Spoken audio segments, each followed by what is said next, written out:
Every time you onboard a new client, what happens? Are you starting from scratch with no map, no system, just whatever you remember at the time? And if that's the case, and if you're honest with yourself, there's probably a time where one client got something that another one didn't. Whether you forgot to follow up or you forgot to embed a part of the experience that you wanted them to receive, something wasn't exactly the same. And in many cases, we find that when we're doing that, reinventing the wheel every time, it's taken us longer to onboard that client, deliver that service, whatever it is, because we are functioning based on memory, right? How did I do it the last time? Where did I store this document? On this episode of Leveraging Operations and Leadership, that is what I want to talk to you about. And I want to share my personal experience because you are so not along. And I want to tell you about one thing I wish I would have documented sooner and why waiting cost me more than I expected. I come from a corporate background, which I think I've shared before, and I led multiple teams, and it was in a healthcare environment. So everything ran on documentation. If somebody left a role, there was documentation as to how it should be done. We were really big on documentation to the point where we had policies and procedures and we had standard operating procedures. When I left and I went solo, that structure disappeared, right? Because I hadn't built it and I did not build it right away. I kind of told myself that, I'll get to it. And I didn't really realize the value of it until I was going through my business without it. And of course, when you're starting a business, there's a lot going on. So I just did not give it the priority level that it needed. And even when I started documenting my processes, the one thing that I kept putting off was my own client experience journey, the full path that moves a client from the first conversation to how I onboard, deliver the service, to offboard them and actually close out the project. I knew the journey at a high level. I knew how I wanted it to be. And I knew the major milestones without thinking twice. Like that part I knew.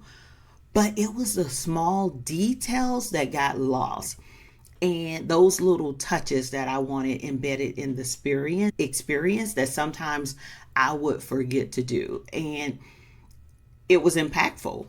I could remember I have a questionnaire that people need to fill out and having a follow up, right? So one client got a follow up, another client did not get a follow up, which meant they did not complete the intake form and it delayed everything. So it's like those little things that you forget that impact the entire project because now we're delaying things. And it really hit me as, more of those little things start to come up that, girl, you need to go ahead and document this, especially before you get anybody in this business that you could pass it off to. Because I'm the one that created the process. I understand it at a high level and I'm forgetting stuff. Imagine bringing somebody into that environment that has no idea of what's going on and having them to try to do certain parts of it or own certain parts of it without having anything mapped out or documented. I finally woke up and I was like, okay, there's some inconsistency that's going on. It's impacting projects, timelines, and it's impacting me. That energy, you don't want, like, oh my God, I forgot. Like, you don't want to live in that place. And I want everybody to experience the same thing because I had little things embedded, and I always do in my client experience journey that I want people to feel. So here's what I want you to sit. Here's my long-winded way of saying, here's what I want you to sit with before we get into a little bit more detail. Knowing your process at high levels is not the same as knowing your process. If you cannot answer what happens in the small moments, where a file is saved, how when the folder gets created, what follow-ups take place. If you can't remember like right off the bat how that happens, when that happens, it is time to document that journey. And if you're thinking about hiring, it is time to document that journey. There's a quote by W. Edwards Deming, and one of the things that he talks about is that if you can't describe what you are doing as a process, you don't know what you're doing. And I know that may sound a little harsh, but it is true. Sometimes we think that documentation work is busy work, but it's not. It's really not. This is the foundational work that needs to be done within your business. And so many times we put it off. This is somebody that knew and understood the value because I came from that environment. And I still, when I initially got in my business, I put it off. And then I had to press the brakes and say, okay, number one, you are running a business, and we have to understand that we're running a business and what that means. And that means that you need to have things documented. You need to make sure that your clients are getting the same experience, the best experience, the highest level of quality that I could provide. And in order for me to do that, I need to make sure that I am documenting some things. Sit with that. And if you do not have your client experience journey documented, this is a great place for you to start. And this is extremely important, which is why it is literally one of the steps in my program, the Leadership Shift program. It is its own step where we're going through documenting what your client experience journey look like. When you get ready to document your experience, and this is something that I am going to recommend that you take this week to do. When you're going through that, I want you to think about three things that are critical to how you document your process. Aside from knowing who the service is for, because you may have multiple services that are for different people, that should already be done and identified. But when you get to the core of documenting your process, I want you to ask yourself three questions, and your actual process should answer this. What are the outputs? What is the expected outcome? And what do you want your client to experience or feel? So the first question is, what are the outputs? What is it that they're receiving? What are those tangible things? Are you giving them a report, a recording of the session? What exactly is the output that they are receiving? The second part is, what is the expected outcome? What do I want my client to experience from the outcome? So when we're talking about the Leadership Shift program, some of the outputs that they receive are they actually have templates that they can take with them. There are interactive tools that they could take with them. So those are things that they could take in their business and use on a regular basis. So those are some of the outputs. And then when it comes to the outcomes, some of the outcomes that they are going to have is, number one, confidence. It's a whole nother level of confidence when you have a business that's organized and you have those foundational things that are put in place. Is, I could see it all over them. And then is relief.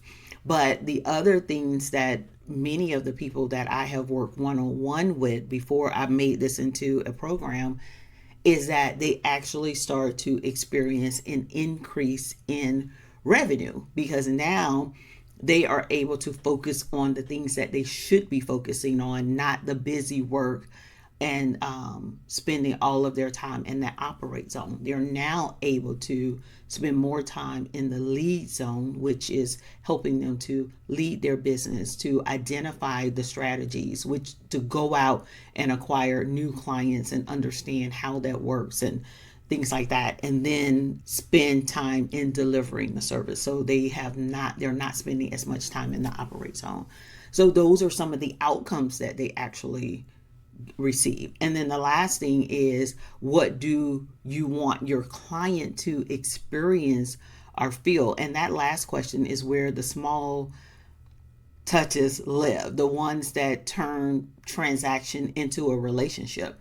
So again, for the leadership shift, some of the things that I want them to feel is, number one, I want them to feel that they are seen and understood, because this journey is tough, right? And so many times we feel like there's no one that understands. And then I want them to feel like they're no longer alone, right? That's why we embed feedback within there, whether it's through the portal, and then they get a one-on-one with me, right? So now we are specifically talking about you, your journey, your tech, whatever it is that you want to use that one-on-one for. So I want them to feel seen, I want them to feel heard, I want them to feel understood, and I want them to feel supported. So these are some of the experiences that I want them to feel, which all of this, when I put all three of these things together, what they do is they make up my client experience journey, because I'm embedding things in there that speaks to what it is that I want in terms of the output, the outcome, and the experience or the feeling. So, like I said, that's a whole module within the leadership shift. So, you answer those three questions, move forward in documenting your client experience journey from the time you're having a conversation to the time you are actually closing out the project and offboarding them, whatever that looks like. If you're not having a conversation, whatever you do to initiate converting a client, yours may look a little bit different than mine. So, whatever that is, start there and then go all the way through. Answer these three questions. Make sure the answers are embedded as a part of your process, and then document it, lay it out. Okay. So that is your action step for this week, to map out your client experience journey.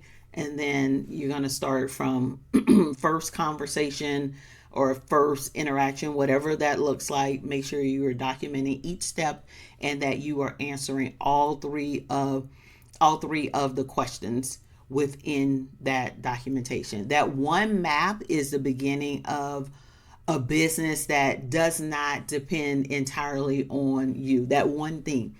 And that one thing is also a stepping stone in making your business ready to make its first or next hire. So if this hit close to home, the best next step is not to guess where you stand. You can go ahead and take the leadership shift assessment. It covers your leadership identity, operational systems, hiring readiness. It's 12 questions that you walk through. You answer based on those questions, you're going to get a result. And then also based on where you fall, what category you fall into, you're also going to get recommended next steps. All right. Thanks for listening. And this is Tanya D. Harrison signing off, and I will see you next week.